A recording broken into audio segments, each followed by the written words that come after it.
निर्जला एकादशी व्रत कथा आप लोग को आइए सुनाते हैं। व्रत कथा बहुत पुण्य फलदायी निर्जला एकादशी है। सुनिए। वर्ष की 24 एकादशियों में ज्येष्ठ के शुक्ल पक्ष की एकादशी सबसे बढ़कर फल देने वाली है। इस एकादशी का व्रत रखने से ही वर्ष भर की एकादशियों के व्रत का फल प्राप्त हो जाता है। इस एकादशी में एकादशी के सूर्य प्राप्त हो जाता है। इस एकादशी के सूर्योदय से द्वादशी के सूर्योदय तक जल भी न ग्रहण करने का विधान होने के कारण इसे निर्जला एकादशी कहते हैं। ज्येष्ठ मास में दिन बहुत बड़े होते हैं और प्यास भी अधिक लगती है। ऐसी दशा में इतना कठिन व्रत रखना सचमुच बड़ी साधना का काम है।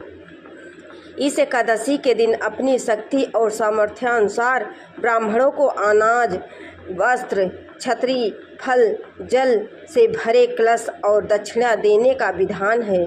सभी व्यक्ति प्रायः मिट्टी के घड़े अथवा सुराहियों, पंखों और अनाज का दान तो करते हैं आज के दिन मीठे शरबत की प्याऊ भी लगवाते हैं। अधिक मात्रा में सतह भोजन करते रहना भीमसेन की एक बहुत बड़ी कमी है।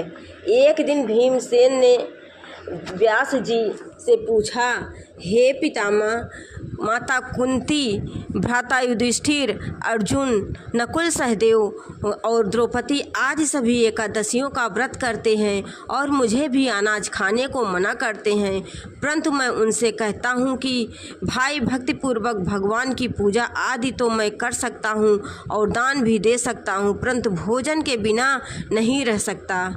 इसके उत्तर में व्यास जी ने कहा, हे पांडव पुत्र भीमसेन, यदि तुम नरक को बुरा और स्वर्ग को अच्छा समझते हो तो प्रातः प्रत्येक मास की दोनों एकादशियों को अन्न मत खाया करो। तब भीमसेन ने कहा, हे पितामह, मैं तो पहले ही कह चुका हूँ कि मैं भोजन के बिना नहीं रह सकता। यदि वर्ष भर में कोई एक भी व्रत हो तो मैं रख सकता हूँ। मेरे पेट में वृक्क नाम वाली अग्नि है। मैं अन्न के भोजन बिना पूरा उपवास तो क्या एक समय भी भोजन बिना किए नहीं रह सकता हूँ। अतः आप मुझको कोई ऐसा व्रत बताइए जो वर्ष भर में केवल एक बार ही करना पड़े और मुझको स्वर्ग की प्राप्ति हो जाए। श्री व्यास जी ने कहा, हे पुत्र, बड़े बड़े ऋषियों ने अनेक शास्त्र बनाए हैं जिसमें वर्णित उपायों के द्वारा थोड़े परिश्रम से ही स्वर्ग की प्राप्ति हो सकती है, परंतु उन शास्त्रों में भी दोनों पक्षों का एकादशियों के व्रतों का मुक्ति के लिए सबसे श्रेष्ठ लिखा है। श्री व्यास जी के वचन सुनकर भीमसेन नरक में जाने के भय से भयभीत हो गए और कंपायमान होकर बोले, अब क्या करूं? एक मास में 2 व्रत तो मैं कर नहीं सकता। हाँ, वर्ष में एक व्रत करने का प्रयत्न अवश्य करूंगा। एक दिन व्रत करने से मेरी मुक्ति हो जाए, यदि ऐसा कोई व्रत हो तो कहिए। यह बात सुनकर व्यास जी कहने लगे कि हे वृक्ष और मिथुन संक्रांति के बीच ज्येष्ठ मास के शुक्ल पक्ष की जो एकादशी आती है उस एकादशी का व्रत करो। इस एकादशी के व्रत में स्नान और आचमन के सिवा जल वर्जित है। आचमन में 6 मासे जल से अधिक नहीं होना चाहिए, अन्यथा वह मद्यपान से सादृश हो जाता है। इस दिन भोजन नहीं करना चाहिए क्योंकि भोजन करने से व्रत नष्ट हो जाता है। इस एकादशी के दिन सूर्योदय से लेकर द्वादशी को सूर्योदय तक जल ग्रहण न करें। समस्त एकादशियों के व्रतों का फल प्राप्त होता है। द्वादशी को सूर्योदय से पहले उठकर स्नान आदि करके ब्राह्मणों को दान आदि देना चाहिए। इसके पश्चात भूखे और सत्पात्र ब्राह्मण को भोजन कराकर फिर आप भी भोजन कर लेना चाहिए। इसका फल 1 वर्ष की संपूर्ण एकादशियों के फल के बराबर है।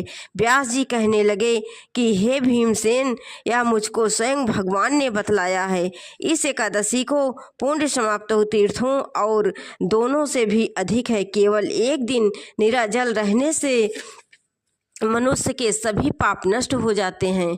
जो मनुष्य निर्जला एकादशी का व्रत करते हैं उनको मृत्यु के समय यमदूत आकर नहीं घेरते, वरन भगवान के पार्षद उसको पुष्पक विमान में बैठाकर स्वर्ग को ले जाते हैं। अतः संसार में सबसे श्रेष्ठ व्रत निर्जला एकादशी का व्रत है, इसलिए यत्न के साथ इस व्रत को अवश्य करना चाहिए। इस व्रत ओम नमो भगवते वासुदेव मंत्र का जप करना चाहिए और गौ का दान भी करना चाहिए। व्यास जी की आज्ञा अनुसार भीमसेन ने इस व्रत को किया था, इसलिए इस एकादशी को भीमसेनी या पांडव एकादशी भी कहते हैं। निर्जला व्रत वाले दिन प्रातःकाल भगवान का पूजन करके या प्रार्थना करें कि हे भगवान, आज मैं श्रद्धापूर्वक निर्जला व्रत रखकर दूसरे दिन भोजन करूंगा, अतः आपकी कृपा से मेरे सब पाप नष्ट हो जाएं। इस दिन जल से भरा हुआ एक घड़ा वस्त्र से ढककर स्वर्ण सहित दान करना चाहिए। जो मनुष्य इस व्रत को करते हैं उनको करोड़ों फल सोने के दान का फल मिलता है, और जो इस दिन यज्ञाद करते हैं उनका फल तो वर्णन ही नहीं किया जा सकता। जो मनुष्य इस दिन अन्न खाते हैं वह चंडाल के समान हैं, वह अंत में नरक में जाते हैं। जिन्होंने निर्जला एकादशी का व्रत किया है वह चाहे ब्रह्म हत्यारे को हो अथवा गुरु के साथ द्वेष करने वाले, फिर भी इस व्रत के प्रभाव से स्वर्ग में जाते हैं। हे भीमसेन, जो पुरुष या स्त्री श्रद्धापूर्वक इस व्रत को करते हैं उनको निम्नलिखित कर्म करने चाहिए। प्रथम भगवान का पूजन, फिर गौदान, ब्राह्मणों को मिष्ठान व दक्षिणा देनी चाहिए तथा जल से भरे कलश का दान अवश्य करना चाहिए।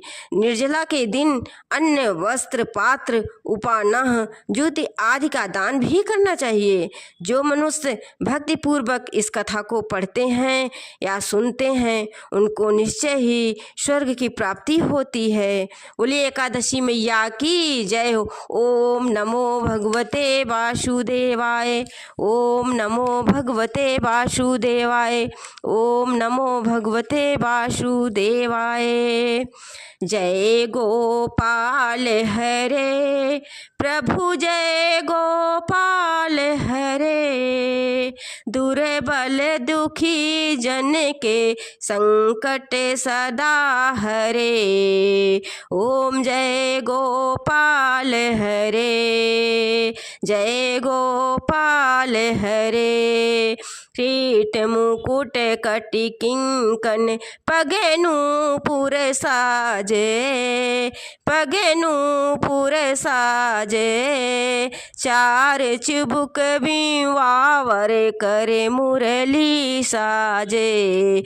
ओम जय गोपाल हरे, वक्षस्थल बन माला कौस्तंभु मणिधारी, कौस तुम्भ मणिधारी, वृंदा विपिन बिहारी, निज जन सुखकारी। ओम जय गोपाल हरे, अलकावली अति सुंदर भाल तिलक सोहे, कुंडल दय मकराकित सुर मुनि मन मोहे, सुरी मुनि मन मोहे।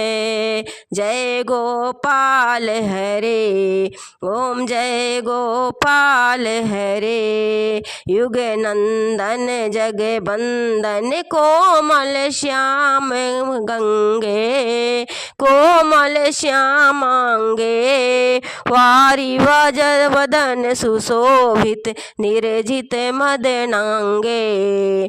ओम जय गोपाल हरे, श्रेष्ठ सुहृद सर्वेश्वर सर्व सृष्टि स्वामी, सतपथ परम प्रदर्शक इस गरुड़ गामी। ओम जय गोपाल हरे, सुख सागर गुण आगर नटवर नागर भगवन, रसिक जन हृदयेश्वर ब्रिजपति विश्वात्मन।